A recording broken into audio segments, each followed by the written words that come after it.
quand on vient dans ces assises comme ça, et il y a une personne chère qui est morte, on doit se rappeler quoi? Que moi, je dois demander pardon à Allah Ta'ala. Parce que ça fait quoi? Ça fait des années que je me rebelle. Ibrahim Adham, rahimahullah, en tabi'in, dit, un arabe est venu me voir. Il m'a dit, Ibrahim, je suis un pécheur. Donne-moi un conseil. Il lui dit, je vais te donner 5 conseils. Il dit, quand tu as l'intention de pécher, il dit, sors du royaume d'Allah, pour qu'Allah ne te voie pas. Il dit, mais comment puis-je sortir du royaume d'Allah? Son royaume s'étend de l'Orient à l'Occident. Alors comment oses-tu pécher dans son royaume? Chouma quand même. Chouma. C'est la propriété d'Allah. Tu fais ça dans la propriété d'Allah? Ça fait mal, il voulait un conseil. Il lui met un scud. Il est venu pour un conseil, il va lui en donner encore 4. Il dit, quand tu vas pécher, cache-toi pour qu'Allah ne te voie pas. Il dit, comment puis-je me cacher? Allah, il voit tout, il entend tout. Alors comment oses-tu pécher devant lui? Chouma. La honte quand même. Tu pêches devant lui? Ouais, mais les gens ne me voient pas. Les caméras, ils ne me voient pas. Et lui alors? Il ne te voit pas?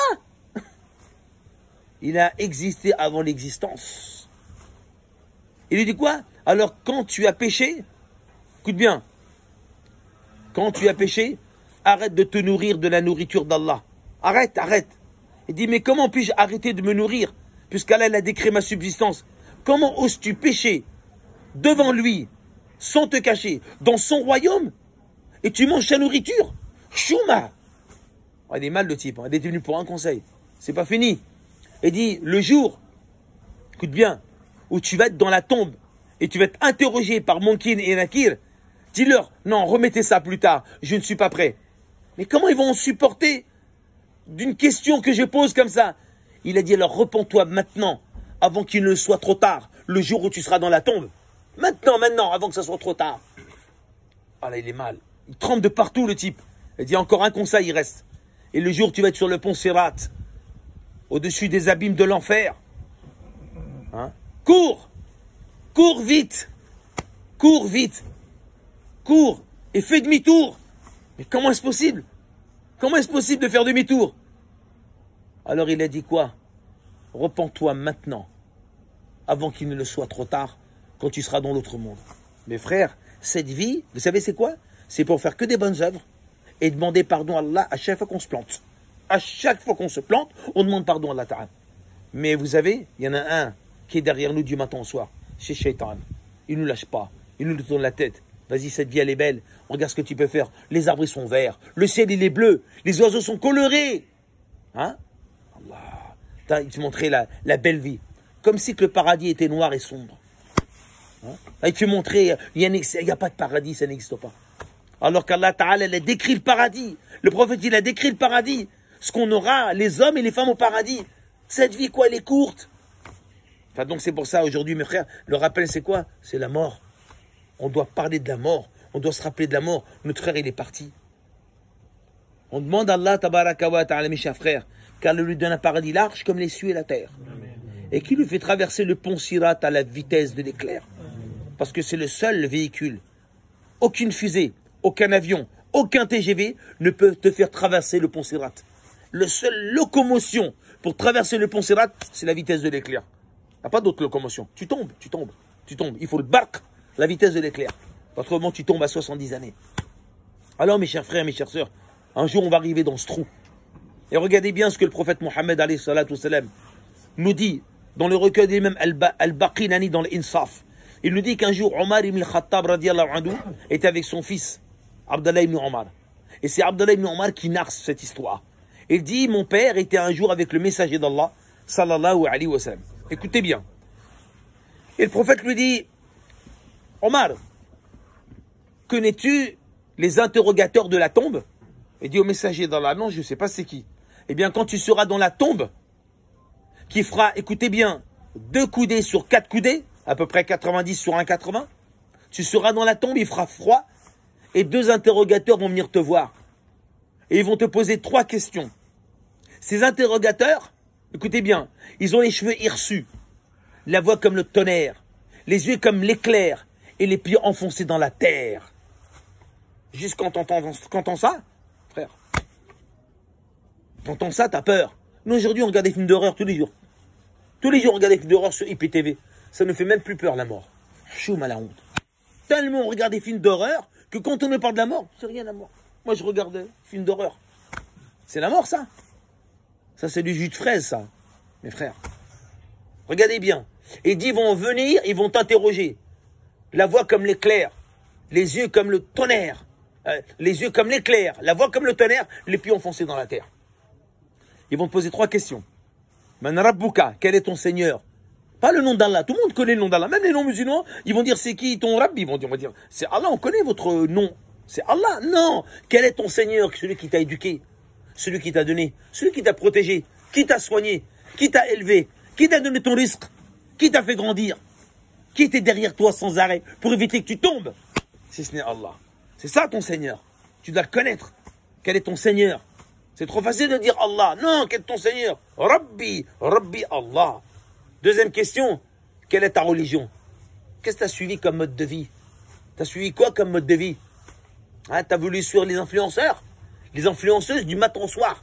Lobotomisées par les influenceurs et les influenceuses du matin au soir.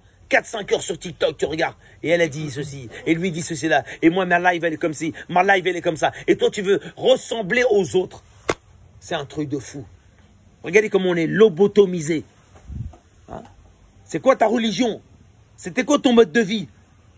Et c'est quel homme, l'homme qui t'a été envoyé? Tu le connais, Mohammed alayhi salam? Ouais, je connais Jackie Chan, je connais Bruce Lee, ouais, je connais Tom Cruise, ouais, je connais telle influenceuse, je connais Ronaldo, je connais tous, je connais leur vie.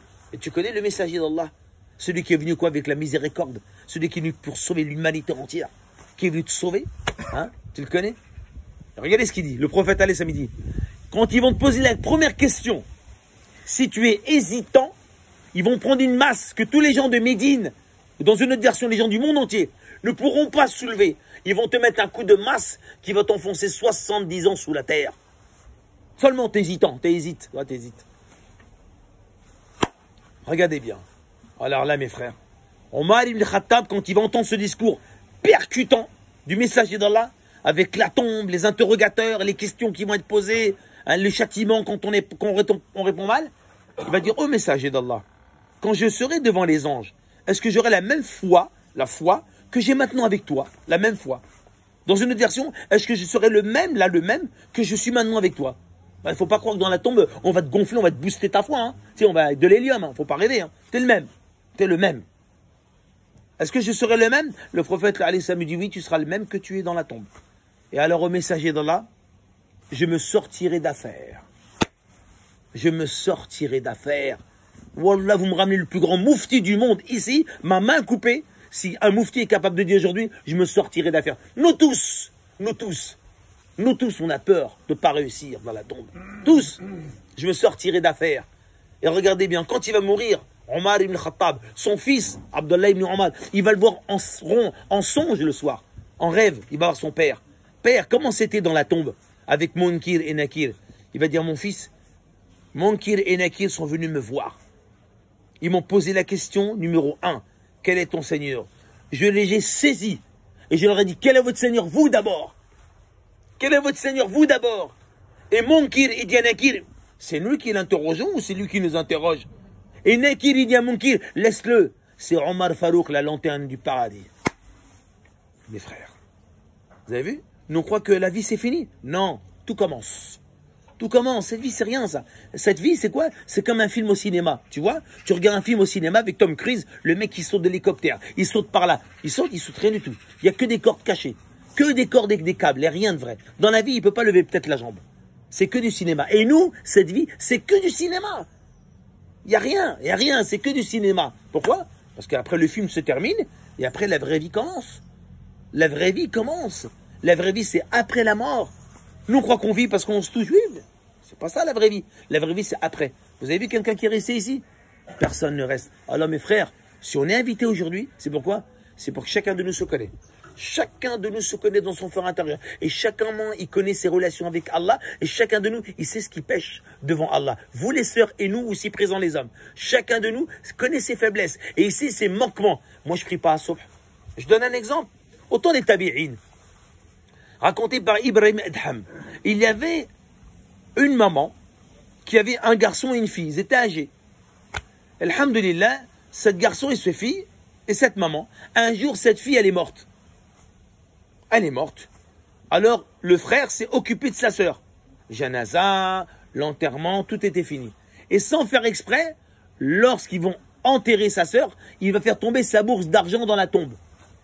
Il va rentrer, il va se rendre compte. Et ils sont pauvres. Il va raconter cette histoire à sa mère. J'ai fait tomber ma bourse d'argent dans la tombe. Alors il a décidé le soir, avec un ami, de creuser la tombe de sa sœur et de récupérer sa bourse d'argent. Et quand il creuse la tombe, vous savez ce qu'il voit? Au moment de creuser, il voit un serpent noir avec 2 yeux rouges qui pique sa sœur dans la tombe. Paniqué, il laisse tout, il remet la terre, il s'en va. Il raconte cette histoire à maman. Maman, qu'est-ce qu'elle a mérité, ma sœur, pour être punie dans la tombe? Vous êtes prêts à écouter? La mère a dit, ta sœur, elle avait une sale habitude, c'est qu'elle priait toujours la prière de Subh une fois que le soleil s'était levé dans le ciel. Vous avez vu les frères? Parce que j'ai fait Subh, oui, mais j'ai fait à 10 h du mat. Vous voyez mes frères? Donc c'est pour ça, cette vie-là, c'est pour arranger nos relations avec Allah. Non, notre frère, il est mort. Non, mes chers frères, ce qui va nous aider, c'est ça là-haut. Ce qui va nous aider dans la tombe, ce qui va nous aider là-haut, c'est des œuvres, c'est tout. C'est pour ça, mes chers frères, notre frère, il est parti jeune. C'est très jeune, mes frères. Chacun de nous se dit, ben on est en sursis. Nous, on est en sursis. Ça veut dire, il me reste 1 jour, il me reste 2 jours, il me reste combien de temps? J'ai fait un autre rêve, il n'y a pas longtemps là. Je faisais une conférence dans une école. Et quand j'ai fait la conférence, subhanallah, vous savez quoi? Je quitte la conférence et je commence pour rentrer chez moi, je dis au revoir à l'accueil de l'école. Et au moment de dire au revoir, je vois que mon cœur il commence à battre lentement. Je vois que c'est la fin. Je commence à mourir. Et je dis aux dames, donnez-moi un défibrillateur. On n'en a pas, monsieur. Et je commence à partir. Et je dis, là, il est là. Frère, on doit partir de ce monde qu'avec des œuvres. Il ne reste rien. Tous les blablas, ça va rester. Il ne faut pas regarder les autres, leur vie. Tous les gens que tu vois dans ce monde, quand tu les vois, il faut montrer la beauté de cette vie, la richesse de cette vie, les bienfaits de cette vie. Mais ce sont des arnaqueurs. Allah le dit, parce que ce monde-là, c'est une arnaque. Allah le dit, ce monde-là, c'est une arnaque. Kullu nafsin dha'iqatul maut wa innama tu'affa'una ujurakum yawm al-qiyamah. Qu'est-ce qu'elle a dit? Wa mal hayatud dunya illa mata'ul ghurur. Hayatud dunya, la vie et ce dunya, les deux. Les deux, c'est une tromperie. Et nous, mes frères, le diable, il rajoute une couche. Donc, quand il y a quelqu'un qui meurt, chacun de nous, il est invité par Allah comme ils sont venus par Allah Ta'ala invités. Il y en a qui ne sont pas invités. Dieu ne les a pas invités. Ah, nous, on a été invités par Allah Ta'ala. On a été invités aujourd'hui par Allah Ta'ala. Exprès pour qu'Allah, il veut nous mettre quoi? Allah, il veut nous réveiller. Hein? Je t'ai ramené ici parce que toi, tu vas trop loin. Toi, tu dérapes. Toi, tu fais plus des bonnes œuvres. Où est l'époque où tu faisais beaucoup de sadaqa? Où est l'époque où tu faisais beaucoup de khayr? Tu t'es ralenti? Qu'est-ce qui t'est arrivé? Et tous ceux qui ont plus de 40 ans. Vous savez ce qu'il a dit Hassan al-Basri? Celui qui dépasse sa quarantaine, qui commence à plier sa couette. Ben oui, il est temps de commencer à prier la nuit. Toi, tu as encore 50 ans, 60 ans, tu as encore regardé IPTV. Et demain, tu ne meurs pas. Ah, attends, ici. Parce que si Allah il envoie un ange de la mort, aujourd'hui, moi je vous le dis, moi le premier, personne de nous est prêt. Personne de. Maintenant, dans 2 mois, on n'est pas prêt. On n'est pas prêt. On n'est pas prêt, mes frères. Et vous savez ce qu'il continue? Il dit, celui qui dépasse 40 ans, celui qui dépasse la quarantaine, dont ses bonnes actions ne dépassent pas les mauvaises, qui se préparent au feu de l'enfer. Oh, t'as 40 ans, t'es en train de faire plus de péchés. Ok, t'es jeune, tu faisais des péchés. Qui n'a pas fait de péché? On était jeunes, c'est la fougasse. On est jeune, l'adolescent, on est dans le speed. Mais celui qui dépasse sa quarantaine, ses bonnes œuvres, si elles ne dépassent pas les mauvaises, il prépare son chemin où là? C'est direct le mur. Donc mes frères, Allah Ta'ala fait quoi? On a des phases dans la vie. On a des phases quand on est jeune, hein, puis on a des phases. Là, c'est le moment quoi? Allah a voulu que quoi? Vous aussi les jeunes. Celui qui ne prie pas, il rentre ce soir. Et il demande pardon à Allah Ta'ala des années. J'ai pas prié. Je ne me suis pas prosterné. Mon dos, il est dur comme du bois. C'est pas possible. C'est pas possible. Il faut se plier en deux. Vous aussi, mes sœurs, il faut prier. Et prier à l'heure. Et nous aussi, on doit prier à l'heure. Et si on n'est pas le Coran, il est temps de lire le Coran. Et si on ne fait pas des aumônes, il est temps de faire des aumônes. Comme je disais aux frères, quand Saad, radiyallahu anhu, il est décédé, dans le recueil de l'imam Abu Daoud, à Tayalisi, il a dit au messager d'Allah, ma mère est morte, je veux faire aumône pour ma mère. Il a dit l'eau, il a construit ce puits qui est encore aujourd'hui. Donc on doit faire le khayr. Donc c'est pour ça mes frères et mes sœurs, notre frère qui est décédé, faites des sadaqa. Pourquoi? Pour que toujours son livre soit ouvert. Et nous, mes frères, aujourd'hui, on va rentrer à la maison. Par pitié. Faisons pas comme on fait à chaque fois. On vient pour les condoléances, c'est fini, protocolairement, je suis venu, j'ai dit salam alaikum, rahmatullah alayhi, inna lillahi wa inna ilayhi raji'un. C'est bon, je rentre à la maison, qu'est-ce que je fais ce soir? Alhamdoulilah, je regarde un petit film. Hey, tu reviens d'où là? T'as vu comment le diable il t'attend en bas de l'escalier là? Il t'attend en bas de l'escalier. Parce que, stop, il t'es passé pour condoléances, t'es passé par respect, c'est fini. C'est pas fini. Au contraire, c'est maintenant que ça commence. Mais lui, quoi, il veut qu'on vienne pour le protocole et après on recommence. J'ai tellement de projets. Ce jour-là, c'est pour dire calme-toi. Le plus grand projet, c'est quoi? C'est de préparer ta rencontre avec Allah. Tu t'es préparé? Mais non, j'ai pas le temps. J'ai tellement de choses à faire aujourd'hui. J'ai pas le temps. J'ai pas le temps de préparer ma rencontre avec Allah. J'ai des choses, je dois régler ça. On a perdu la tête, les frères. Le diable, il nous tourne la tête. Et si on est venu aujourd'hui, c'est parce que chacun de nous, on ne savait pas qu'on allait venir. Mais Allah nous a dit, viens, je vais te mettre une fessée, une traha. Pourquoi? Je vais te réveiller là, qu'est-ce qui t'arrive? Tu es engourdi dans ta dunya, dans ton tijara, dans ton commerce, dans tes constructions, dans tes projets, dans ton bled. C'est ça, mes frères. Allah nous a invités, nous. Pourquoi? Parce que Allah, il nous aime. Wallah, c'est par amour. Si Allah ne nous aime pas, Wallah, il ne nous invite pas. Il nous laisse encore dans le halak. Je t'invite pas, toi. Toi, tu vas, continue. Ah, je savais pas qu'il était mort. Ah oui, j'ai pas su. Allah, il n'a pas voulu que tu saches. Allah, il veut pas. C'est un rahma. C'est une rahma qu'on est venu. C'est une rahma. C'est une invitation d'Allah. Merci Allah. Merci parce que là, je vais trop loin ce temps-ci. Ça va pas dans ma maison. Ça va pas avec ma femme. Ça va pas dans ma vie. Ça va pas. Nous, ça va quand il y a la dunya. C'est pour ça qu'on dit tout va bien. Mais en vérité, avec Allah Ta'ala, tout va bien. Tout va bien avec Allah Tabaraka wa Ta'ala. Donc, c'est pour ça, mes chers frères. On doit réfléchir. On va rentrer tous, on va rentrer à la maison. Et chacun doit se dire, il fait le bilan. Il dit, Agi, mon frère, je le connais, il est à côté, il est mort, il est là, il est ici, sa famille, elle est là, on est tous tristes. À qui le tour? À qui le tour? Moi, demain, je vais mourir, on va tous mourir. Hein? On va venir, protocole de 3 jours, hop, janaza, je continue ma live. Mais c'est un truc de malade, les frères. Rappelez-vous de la destructrice, rappelez-vous de la mort. C'est pour ça que le prophète, alayhi salatu wassalam, qu'est-ce qu'il a dit?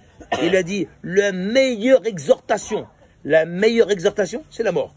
On peut tous diverger sur la science religieuse. Tous, on peut diverger. Quelqu'un va diverger sur la mort. À tous. La meilleure exhortation, c'est la mort. La meilleure richesse, c'est l'yaqin, la certitude en Allah. La meilleure richesse, c'est la certitude en Allah. Et les meilleurs bagages, c'est les œuvres. Et nous, quand on va mourir, ah, le frère Faisal est mort. Qui Faisal? Oui, le commerçant, là. On est mort que pour la deux. On est connu pour la dunya. Voilà. On n'est pas connu auprès d'Allah. On est connu auprès des... Non, les sahaba, ils ont œuvré. Voilà, même ils sont aimés aujourd'hui. Parce qu'on sait qu'ils ont donné toute leur vie pour Allah. Et c'est ça, la vie c'est court. On va rien ramener avec nous, on va tout laisser. Donc c'est pour ça, mes chers frères, la mort. Bah, chacun de nous, notre frère il est mort. Mais demain ça peut être à notre tour. Et quand toi demain tu as mal au ventre, combien de gens ont eu mal au ventre? Ont eu mal quelque part? Et dit à sa femme, écoute Jean, je vais chez le médecin. Le médecin dit, on ne sait pas ce que tu as, ça fait plusieurs jours. On te donne des médicaments. Écoute, va à l'hôpital pour voir, tu vas faire des examens plus poussés. Et quand il arrive à l'hôpital, le médecin lui dit, écoutez monsieur, on vient de voir que vous avez un cancer. Il faut que vous rentrez directement à l'hôpital. On va commencer la chimio. Ok. Consulte sa femme, il dit, écoute, voilà les enfants, vous restez tranquilles, vous faites pas de bêtises, hein, parce que comme ça, si vous faites pas de bêtises, moi je vous donnerai des petits cadeaux à la sortie de l'hôpital. Très bien. Il dit à son épouse, écoute, tu sais, la bouffe à l'hôpital, c'est pas le top, hein. Tu peux me ramener un peu le harira, shurba, tout ça? Ok, t'inquiète pas, c'est normal. Elle lui fait plaisir. Il va à l'hôpital, pensant qu'il va bientôt sortir par l'entrée, la belle entrée, la kissou comme ça, avec des fleurs et des roses. Mais il sait même pas qu'il va sortir par le sous-sol. Il va sortir par le sous-sol. Dans la camionnette noire, il ne le sait même pas. Et chacun de nous, on croit qu'on va ressortir. Le médecin dit, vous inquiétez pas, c'est rien. Alors franchement, si tu savais que tu allais rentrer à l'hôpital et que dans 20 jours, tu n'es plus là, il y a hasra, mon frère. Tu sais même pas. Chacun de nous, c'est même pas. Enfin, donc c'est pour ça, mes chers frères, vous allez voir, quand la mort elle va arriver, on va se dire, mince alors. Je ne savais pas, je ne me suis pas préparé. On va regretter de ne pas avoir fait assez de bien.